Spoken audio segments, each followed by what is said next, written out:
Alright, let's go with EDH. So, still trying to figure out what makes this channel work, what everybody wants to see.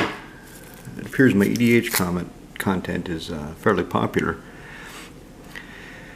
So in line with that, I'm going to show you Aurelia. The deck isn't complete. This is a first look at what I have for her. And I'm going to talk about some of the directions I've considered, where I think I'll finally take her. Some of the cards missing, some of the cards I have. So anyway, let's get to it.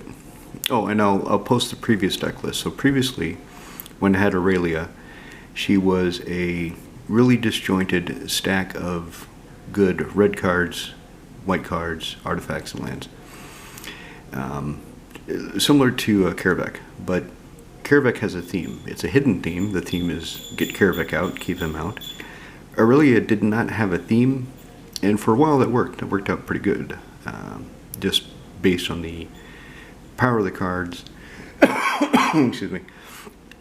Based on my friends being similarly new with EDH overall, and them having a disjointed, non-coherent decks as well. But as the years wore on, she became less and less competitive because it was just a stack of cards. So I took her apart, sold a lot of the pieces. I sold the original Aurelia. I had an original Gatecrash foil, and a few months ago I thought it might be fun to rebuild her again, to revisit the concept and go in a different direction, to actually give her a theme. In light of that, I chose this Multiverse Legends version of the card to create a visual break between this new build of Aurelia and the old one. It didn't hurt that this version is a lot cheaper than the Gatecrash foil, but the main thing is so it immediately looks visually different than the previous build. So I'm not going to, what the hell, I'll tell you what she does, because I've been holding up the card for 2 minutes now. So 2 red, red, white, white for a 3/4 flying vigilant hasty angel. Whenever she attacks, the first time each turn, untap all creatures you control, and after this phase, they get another combat phase. So she is the commander. Lands, so Battlefield Forge. Add colorless, add red or white, deals 1 damage to me. So I chose different art. Same with Clifftop Retreat. I chose this Ixalan Commander deck version, because I wanted, again, a visual break, and also it's just really beautiful. I really love the art from Lost Caverns of Ixalan. I don't know much about the set. I quit following sets about the time of Kaladesh, and quit even looking at spoilers, except for reprints. So I did look at the, if I can pick this up, when I look at spoilers these days, I look at the reprint section. I looked at the Multiverse Legends spoilers. I looked at the Brothers War Retro Artifact spoilers, because I wanted to see the new art. Not really interested in the new cards now, because the cards are coming too fast, too soon. I can't keep up with the story. I don't know what's going on, and I don't like it. I don't like it, so I don't support it. Coffee. So, Clifftop Retreat. Killer Outpost. When it comes to play, sacrifice a plains or bury it.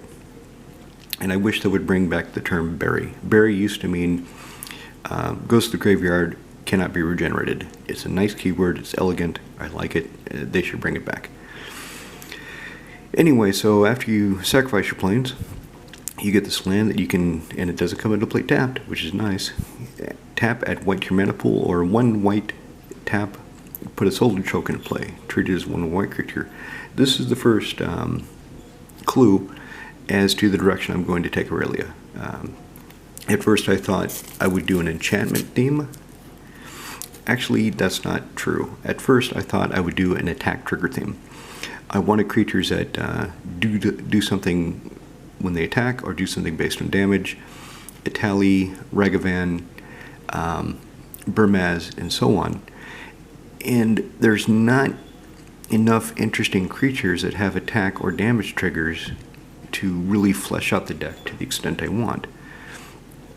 So I started thinking of an enchantment theme, which is half of this deck now, which is a theme that I will probably abandon because I don't think it's going to do what I want to do, and go with the token theme.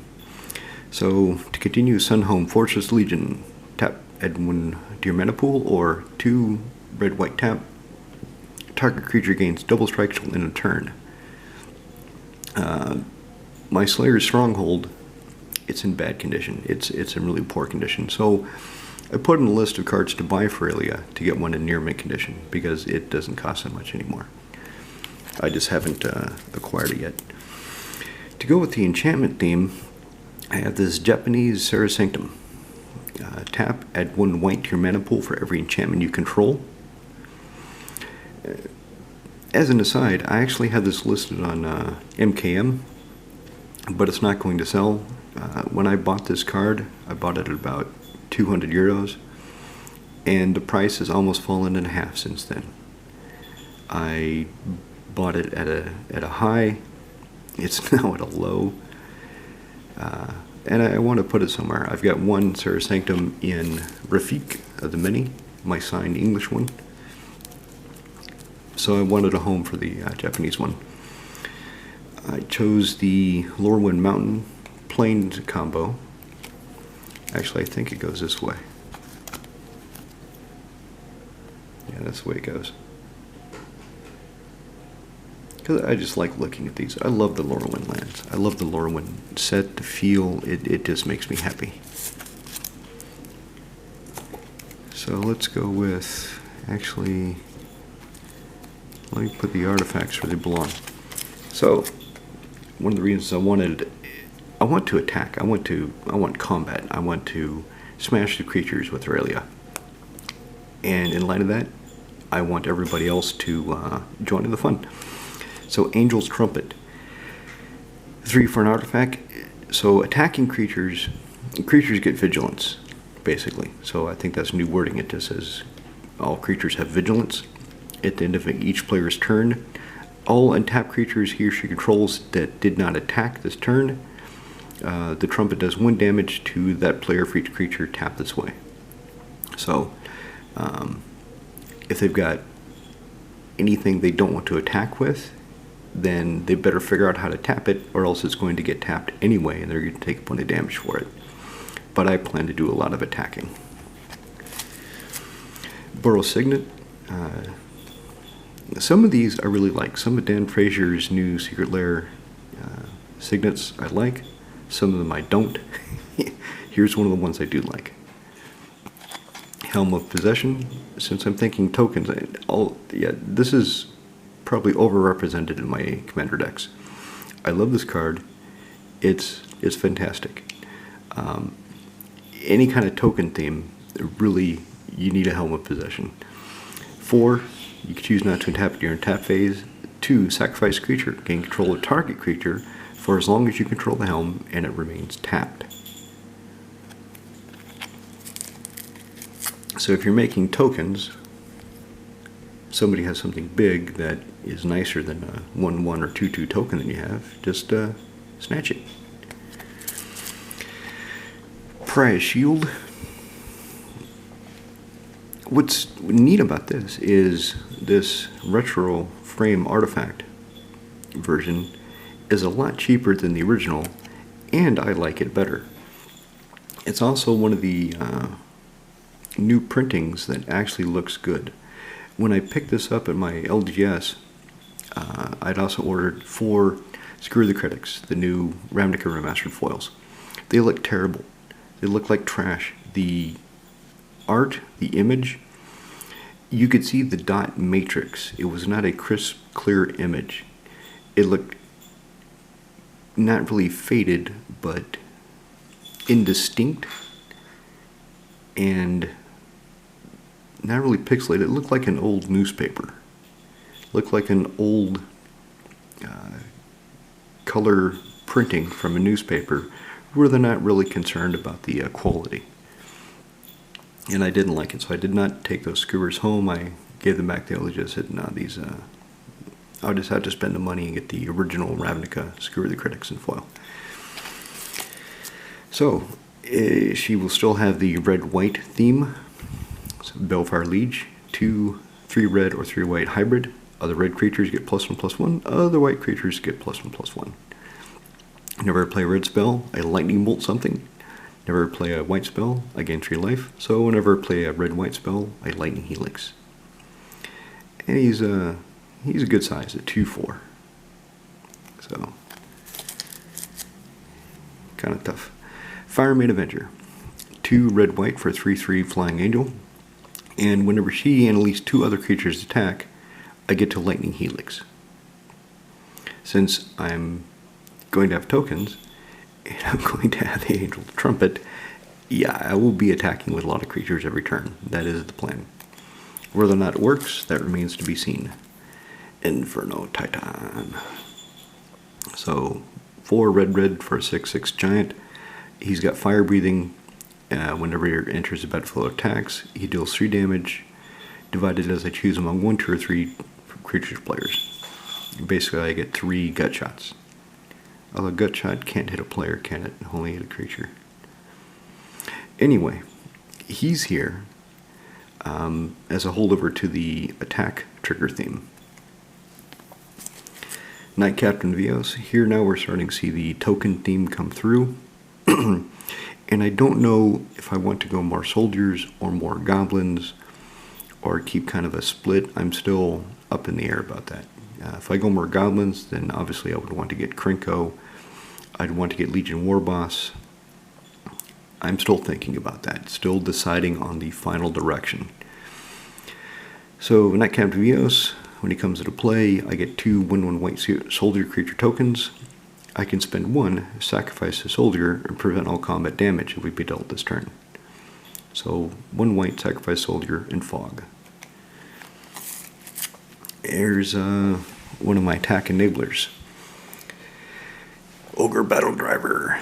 2 red. Whenever another creature enters the battlefield on a mic troll, it gets +2 and haste until end of turn. So I will probably end up putting Assemble the Legion in here. So if it gets going, every turn I get that many more 1/1 soldier tokens with haste. Assemble Legion gives them haste anyway. And they'll also get +2 when he's out. And part of the thing about tokens is, since they're not cards, I don't see them really as creatures, I feel free to attack with them and just send them out into the fray. Siege Gang Commander. 3 red for a 2/2 goblin. Whenever he comes to the battlefield, I get 3 1/1 red goblin tokens. Sacrifice a goblin, and he deals 2 damage to any target. So, this is a way of utilizing the goblin tokens. I do plan to get actually, I think I have a goblin bombardment in the stack already. But I want ways of utilizing the tokens in other manners than simply attacking. So he allows me to do that with goblins, and he also leads me to push it towards more of a goblin theme. Spite Mare, this is a holdover from the previous build of Aurelia, and it will probably come out. I will show you why when I get to the card that leads me to believe that this isn't going to be effective.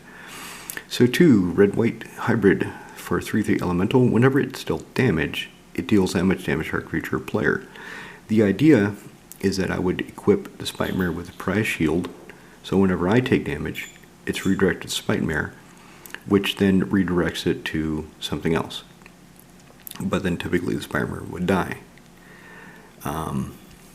It's a kind of a one-trick pony. I like the art. I really like the feel of it. But I don't think it's going to be worthwhile to have in the deck. So this is most likely going to get cut. You probably will not see it in the final version. Same with the Cassandra. Because I'm going to be attacking a lot, and I want to be able to cast spells during combat, if I have her in play, she prevents me from doing that. But she is 5 for 4/4 flyer that can force a creature to attack. Although Angel's Trumpet is kind of doing that anyway. So, and I just love the art. I love looking at her when she's in play. So it's a toss-up whether or not she will be in the final build. Brimaz, however, will be in the final build because he makes tokens. So 3 for 3/4 kitty cat soldier with vigilance. Whenever he attacks, I get a 1/1 white kitty cat soldier that is attacking, has vigilance, and then whenever he blocks, I get the same. So he feeds that token theme.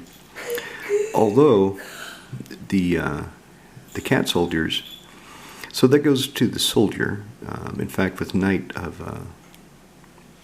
Captain Vios, I can sacrifice one of the cat soldiers because it is still a soldier to fog.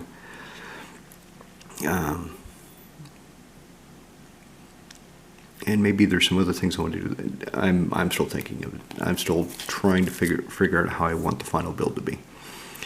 Anyway, Elish Norn, Grand Cenobite, the infamous Elish Norn, 7 for 4/7 with vigilance. I always forget the vigilance. Everybody that I've seen that plays Elish Norn always forgets she has vigilance because they don't care about the vigilance. They care about other creatures control get +2/+2, and creatures your opponents control get -2/-2. I can't remember the number of games where she's been in play. You know she's got vigilance, right? Oh yeah, she does. Holy shit, I forgot. Gisela, Blade of Gold Knight. This will represent the top of the mana curve at 7 for a 5/5 flying for a striker. If a source would deal damage to an opponent or permanent opponent controls, that source deals double the damage. So my creatures would deal double damage when they connect. And if a source would deal damage to me or permanent control, I prevent half that damage. So it helps save my creatures, and it helps pump damage through to my enemies. Heliod, God of the Sun. I'm not sure if I'll keep him. I'll probably keep him simply because I have Perforos, and I like the duality. I like having a balance. When I have fetch lands in a deck, if it's more than 2 colors, I like to have the cycle of 3 in all the same frame. So for example, Sharum, her allied fetch lands are from Onslaught, and they have that old retro frame. Her enemy fetch land, the Marsh Flats, is from Modern Horizons 2, and it's the retro frame, so it all balances, all looks the same. I spent a lot of time thinking about not only the cards as to their abilities, but also to the look and feel of the deck. So Heliod, so other creatures I control have vigilance, and I can spend 4 and create a cleric token, an enchantment creature, which leads me, if I keep him and I keep enough enchantments, and I have to decide what enough means. Is that 10? Is that 8? What constitutes enough? Then I will keep the Serra Sanctum. Since I've got the token team, might as well have Perforos. As long as he's on the battlefield, every time I get a creature, token or otherwise, deals 2 damage to all of my opponents. This ability, 3 creatures I control get +1/+0 till end of turn. Okay, it's there. It might be relevant in this deck. I've never used it in any other time I've had Perforos out, but maybe in this deck it'll do the job. Otherwise, he's 4 for a 6/5 indestructible god. Urbrask. Let's break this symmetry. My creatures have haste. My opponent's creatures into their battlefield tapped. So he has haste. I mean, he gives himself haste. All my creatures have hasted when he's in play. 5 for 4 for a Praetor.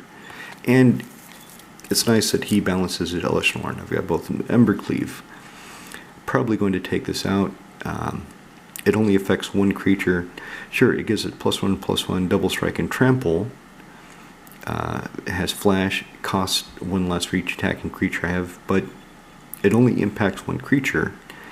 And instead of Embercleave, I can put in something that creates more tokens or pumps my team, pumps the tokens. I want to go wide with this deck. So in light of that, I'll probably take Embercleave out. Something I didn't show you is Sun Titan, because I do not have the Sun Titan for this deck yet. My plan is to get the Secret Lair Sun Titan with the alternate art, put that into Sigarda, take Sigarda's original M11 foil Sun Titan out, and put it in this deck. So I'll have M11 Sun Titan, M11 Fern Titan, to keep the balance. Like I said, I think about this a lot.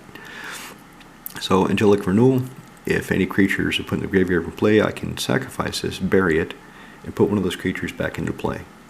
So a Sun Titan, every time he attacks, I can get Angelic Renewal out to save another creature. And no into Procession? Well, if I'm doing tokens, I might as well do tokens. This came out of Edgar. So Edgar Markov lost this because I realized he didn't need it that badly. In Aurelia, with the token theme, especially when I really plan it out further and pump up the token theme, oh yeah, she'll make good use of this. So Blood Moon. Again, you saw that I have some non-basic lands, so this can work against me, but I don't have to cast it. I thought if I'm doing an enchantment theme, it might be nice to have a way of dealing with other people's non-basics. So Blood Moon, of course, 2 in red, non-basic lands or mountains. Since I'm playing red, that's not going to hurt me too bad, and I don't have to cast it until I need it. Or I might cut it, I don't know. I'll probably just keep it as a emergency button. Dictate of Heliod. Flash. Creatures you control get +2/+2. So this feeds the enchantment theme. This pumps my team. So putting those two together, this will be one of the enchantments that I keep in the final build, more than likely. Dictate of Perforos, I don't even remember what it does. So since I can't remember what it does, it's probably not that great, and I'm not going to bother with it.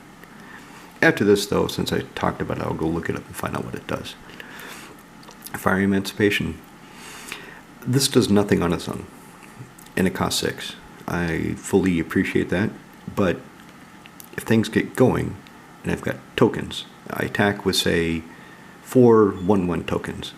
Well, they're hitting for 3 each. If I've got Dictate of Heliod out, those are 3/3 token, 3/1 tokens, so they're hitting for 9 each. So I expect this to do a lot of good work in Aurelia. Here's my Goblin Bombardment. I've got one of the F&M foils, one of the old frame ones in Kervek, and this is just cute. So, and it was cheap. So I went ahead and got this version of Goblin Bombardment for Aurelia. Sack a creature, and it deals 1 damage to any target. So you're going to wipe my board, I'm going to wipe your face. Intangible Virtue.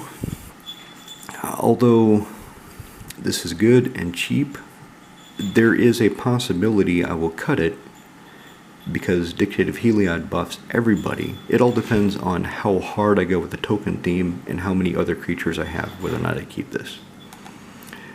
But creature tokens get +1/+1 and vigilance. A lot of things are giving my team vigilance in this deck as proposed so far.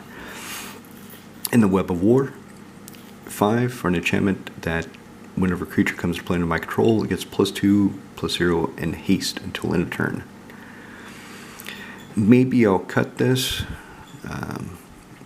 because since it does nothing on its own, yet I should be casting creatures a lot. I should be getting a lot of creatures. It should work pretty good. But there's a possibility that I'll want something that actually makes those creatures more than pumping up the creatures that come into play. I'll let you know as I get closer to the final build. Chiron Negotiations. Oh, battery's going to die. We're going to have a part 2.